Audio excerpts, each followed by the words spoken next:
17 août à 19 h sur YouTube.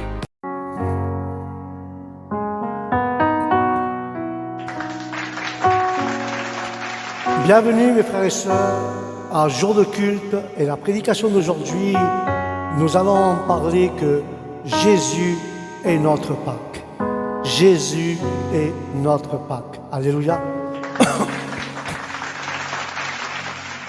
Et c'est pour ça que je veux parler, pour comparer pourquoi j'ai dit que Jésus est notre Pâque, car je veux comparer la Pâque ou la Sainte Seine, comme vous voulez, que c'est Jésus notre Pâque. Ceux qui ont une Bible, qui prennent le premier chapitre de Corinthiens, chapitre 5 et versets 7 et 8. Et nous lisons la parole au nom du Père, du Fils et du Saint-Esprit. Alléluia. La parole de Dieu dit ainsi: rejetez le vieux levain, afin d'être une pâte nouvelle, comme vous êtes déjà sans levain. Car Christ, notre agneau pasqual, a été immolé. Mais célébrons donc la Pâque, non avec le vieux levain, qui est malice et méchanceté, mais avec les pains sans levain, qui se sont ainsi sincérité et vérité. Alléluia. En notre terme, frères et sœurs, la Pâque, c'est Jésus, parce que lui, l'agneau de Dieu, immolé pour nos péchés. Et quand il parle du vieux levain, il parle de la vieille personne, de la vieille nature que nous avions été avant. Et aujourd'hui, car dans notre vieille nature, il y avait de la malice et de la méchanceté. Mais aujourd'hui, la parole de Dieu qui est le pain, aujourd'hui nous sommes une nouvelle créature, nous sommes sans méchanceté, ni levain, ni malice, sans levain, et aujourd'hui nous avons la place de remplacer la malice par la sincérité et la méchanceté par la vérité. Alléluia. C'est pour ça que lorsque nous parlons, frères et sœurs, lorsque nous parlons de la Pâque, nous savons que nous évoquons l'origine de la nation d'Israël, que le processus, frères et sœurs, de sa libération et la raison de son existence, frères et sœurs, nous montre la raison d'être du peuple juif. Car l'événement le plus important de l'histoire d'Israël, frères et sœurs, c'est la Pâque. Car Jésus a institué la scène pendant cette fête. Il a institué la Sainte Seine pendant la Pâque. Et nous allons voir la Pâque et la Sainte Seine, la différence. Alors, quelle est la différence entre la Pâque juive et la Sainte Seine, frères et sœurs? Quelle est cette indifférence? La Pâque faisait partie de l'ancienne alliance. Alléluia. Mais la Sainte Seine fait partie de la nouvelle alliance. La Pâque a été instituée pour honorer le Seigneur qui les avait fait sortir d'Égypte. Et la Sainte Seine commémore la mort de Jésus-Christ pour nos péchés. Alléluia. Voilà la différence entre la Pâque et la Sainte Seine. La Pâque, c'est quand Dieu a fait sortir de l'esclavage d'Égypte les Israélites. Et nous, la Sainte Seine, c'est pour nous commémorer que Christ est mort pour nos péchés et nous a libérés de l'esclavage du diable, de ses péchés et tout ce qu'il y a, et tout le vice qui est dans ce monde. C'est pour ça que l'élément principal de la Pâque était l'agneau, et ce repas est associé à la fête des pains sans levain. Mais lors de la Sainte Seine, frères et sœurs, nous mangeons du pain et buvons du vin, mais la signification de la libération de l'esclavage en Égypte diffère et différait de notre libération du péché par le sacrifice de Jésus. Pourquoi je dis cela? Premièrement, la Pâque dans l'Ancien Testament. Le mot Pâque vient du mot hébreu Pessach, qui signifie littéralement passer par-dessus ou passer au-dessus, au sens figuré. ou préserver ou faire preuve de miséricorde. Sa première utilisation dans les Écritures se trouve dans l'Exode chapitre 12.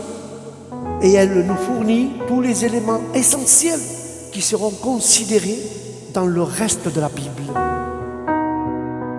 Car la Pâque était une fête instituée par l'Éternel comme pour commémorer la libération du peuple hébreu de l'esclavage qu'ils étaient en Égypte.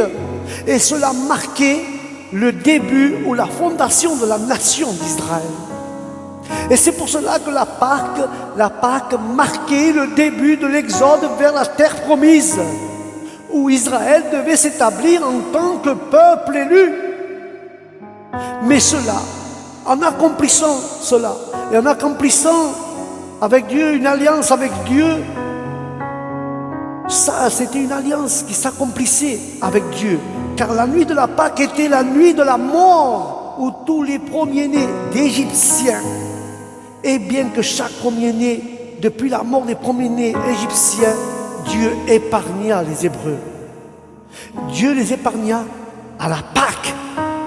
À la Pâque, car la mort était passée au-dessus eux, quand ils voyaient que les portes étaient marquées par le sang de l'agneau, l'ombre de la mort arrivait, quand vous voyez le sang de l'agneau immolé dans les cadres des portes, la mort venait, ne pouvait pas toucher, passer par-dessus. Alors Dieu épargna, rapport à son sang, la mort passait par-dessus, et c'est pour ça que c'était la Pâque, le jour de Pâques, les maisons des Hébreux, car les linteaux et les encadrements des portes étaient aspergés de sang de l'agneau, sacrifiés pour cette fête. Moïse avait ordonné à chaque famille de sacrifier un agneau pour protéger son foyer. Pour protéger son foyer, frères et sœurs. Afin que chaque premier-né d'Israël qui ne soit point touché par la mort. Car l'agneau, il était rôti entier, ses entrailles y comprises, rien ne devait être conservé pour le lendemain. Si tu veux le lire, tu peux le lire dans Exode 34, 25. On mangeait du pain sans levain et des herbes amères avec l'agneau. Car le repas de la Pâque se prenait et prenait habilité comme un voyage. Mais personne ne pouvait quitter la maison avant le lendemain de la Pâque.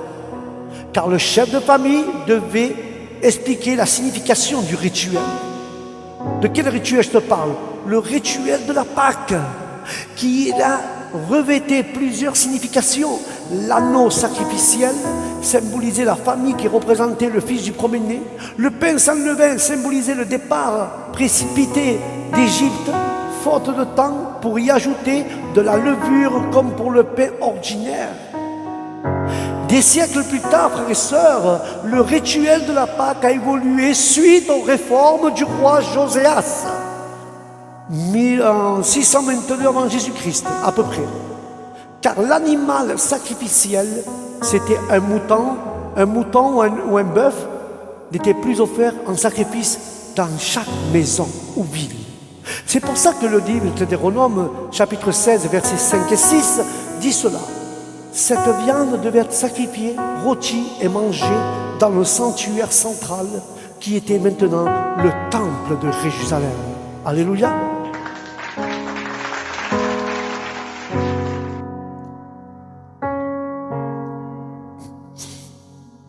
Et maintenant, ça c'était la Pâque de l'Ancien Testament. Et nous allons voir la Pâque dans le Nouveau Testament. Dans le Nouveau Testament, les passages relatifs à la célébration de la Pâque se trouvent dans les évangiles de Matthieu, de Marc, de Luc et de Jean. Car la Pâque juive a été célébrée, accomplie, renouvelée par notre Sauveur. Il a utilisé la Pâque, la plus importante des fêtes juives, comme point de départ de l'institution de la Sainte Seine et de l'inauguration de la nouvelle alliance. Alléluia. Pourquoi je dis cela? Car au temps du Nouveau Testament, les deux pratiques étaient acceptées. Les agneaux étaient sacrifiés au temple, mais n'étaient consommés après le coucher du soleil. Car Israël avait été délivré d'Égypte de nuit. Mais le pain sans levain était quand à lui consommé lors d'une fête étroitement liée à la Pâque. Tu peux le lire dans Deutéronome 16.3, mais Deutéronome 16.1 lui dit ainsi. Moïse poursuivit en disant au peuple, au mois d'Abib, vous célébrerez la Pâque en honneur de notre Dieu. Souvenez-vous que c'est une nuit du mois d'Abib que Dieu vous a délivré de l'esclavage en Égypte. Alléluia. Pourquoi je dis cela? Car le livre de Luc indique que le jour des pains sans levain, où l'on devait immoler l'agneau pasqual, Jésus envoya Pierre et Jean en lui disant « Allez préparer le repas pasqual, car nous le mangerons. » Et ce passage laisse entendre que le Christ allait célébrer la scène avec ses disciples le même jour que la Pâque juive. Mais cependant, Luc lui-même situe la célébration de la Pâque juive après la mort et la mise au tombeau de Jésus-Christ. Car Jean, lui, situe la Pâque après la condamnation de Jésus-Christ, après la crucifixion. Cela signifie que Jésus a célébré un repas spécial avec ses disciples la veille de la Pâque.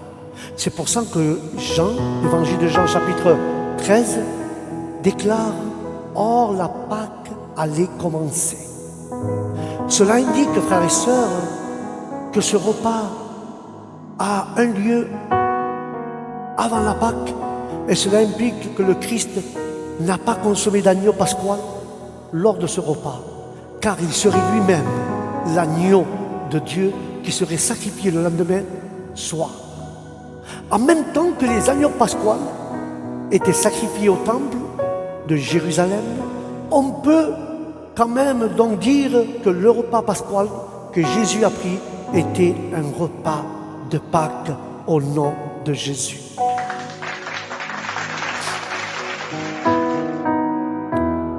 Car la nuit qui précédait le jour de la crucifixion, c'était plutôt le son. Car la scène avec les disciples instituant la Sainte Seine, c'est pourquoi Jésus lui-même, frères et sœurs, Jésus lui-même a placé le pain et le vin, symbole que les chrétiens utilisent pour célébrer cette sainte communion. Et je voudrais conclure avec cela. Jésus-Christ a institué la Sainte Seine en ordonnant qu'elle soit célébrée en mémoire de lui. Car la Sainte Seine a donc été instituée en mémoire de Jésus-Christ qui est notre Pâque. Amen et Amen. C'est pour ça que je dis que Jésus est notre Pâque, car Jésus lui-même a institué à sa mémoire à lui, à notre Pâque, à la mémoire du Christ qui a été crucifié et sacrifié il y a plus de 2000 ans. Alors mes frères et sœurs, il convient à présent d'établir une parallèle entre l'agneau sacrifié lors de la Pâque juive et le Christ, l'agneau de Dieu. Car lui aussi, sacrifié lors de la Pâque, et que nous voyons cette comparaison s'accorde bien avec l'interprétation juste, laquelle l'agneau pasqual était une figure ou une préfigure de la perfection qui devait s'accomplir en Jésus-Christ, l'agneau de Dieu qui est notre Pâque, notre Pâque est le Seigneur Jésus-Christ. Amen et Amen. N'oublie pas que Jésus est l'agneau de Dieu qui s'est donné pour nous donner la vie. Le jour même que Jésus a institué la Sainte Seine, c'était le jour de Pâques. Le jour de Pâques, ils ont immolé des agneaux, mais Jésus lui a présenté que le vin et le pain, car lui était l'agneau de Dieu que Dieu était en train de préparer pour le lendemain soir. Alors, Jésus, il avait prédit, tout en symbolisant la coupe de vin et le pain, en symbolisant que nous devons prendre ceci en mémoire de lui, car lui a déversé de son sang sur la croix, lui, l'agneau de Dieu, sacrifié pour les pécheurs, pour qu'aujourd'hui nous sommes libres de la main du diable et de l'esclavage de Satan.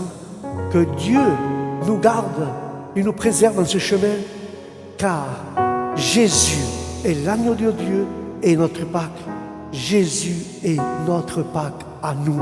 C'est l'agneau que Dieu a mis pour nous sauver, pour nous libérer, pour nous sanctifier et pour avoir accès auprès du Père au nom de l'Éternel. Voilà mes frères et mes sœurs, c'était la prédication d'aujourd'hui, la Pâque ou la Sainte Seine, mais Jésus est notre Pâque, ne l'oublie pas. Amen. Sur ce, je vous dis au prochain programme, jour de culte ou prédication du jour, que la paix de Dieu soit avec vous et avec vos familles, et je vous dis au prochain programme, que Dieu vous bénisse, au nom de Jésus, n'oublie pas que le Seigneur Jésus est ta Pâque. Jésus est notre Pâque. Alléluia. Que Dieu vous bénisse. Shalom.